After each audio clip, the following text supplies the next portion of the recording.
ভোটের আগেই বড় বিপদে পড়লেন তমলুকের বিজেপি প্রার্থী প্রাক্তন বিচারপতি অভিজিৎ গাঙ্গুলি। মুখ্যমন্ত্রী তথা তৃণমূল সুপ্রিমো মমতা বন্দ্যোপাধ্যায়কে নিয়ে কুরুচিকর মন্তব্যের অভিযোগে বড় পদক্ষেপ করল নির্বাচন কমিশন। মুখ্যমন্ত্রী তথা তৃণমূল সুপ্রিমো মমতা বন্দ্যোপাধ্যায়কে নিয়ে কুরুচিকর মন্তব্যের অভিযোগে পদক্ষেপ করল নির্বাচন কমিশন। তমলুকের বিজেপি প্রার্থী তথা প্রাক্তন বিচারপতি অভিজিৎ গাঙ্গুলিকে শোকজ নোটিশ পাঠালো কমিশন।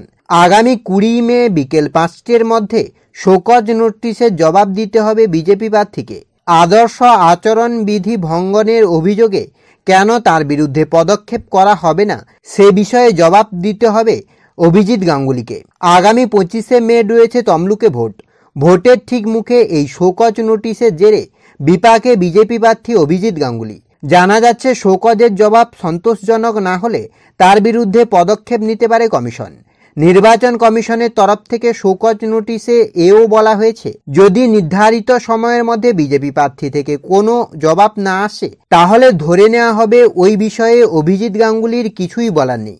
সেক্ষেত্রে কমিশন নিজের মতোই করে সিদ্ধান্ত নিতে পারে বলে জানিয়েছে তারা। উল্লেখ্য, গত 11 মে হলদিয়ার এক সভা থেকে অভিজিৎ গাঙ্গুলি তৃণমূল সুপ্রিমো মমতা বন্দ্যোপাধ্যায়কে নিশানা করে বিতর্কিত মন্তব্য করেছিলেন।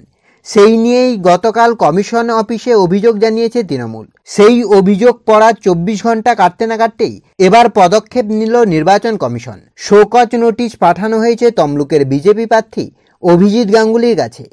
নির্বাচন কমিশন এও জানিয়ে দিয়েছেন, বিষয়টি গুরুত্ব দিয়ে যাচাই করে প্রাথমিকভাবে দেখা গিয়েছে ওই মন্তব্য আপত্তিকর এবং আদর্শ আচরণ বিধি লঙ্ঘন করছে।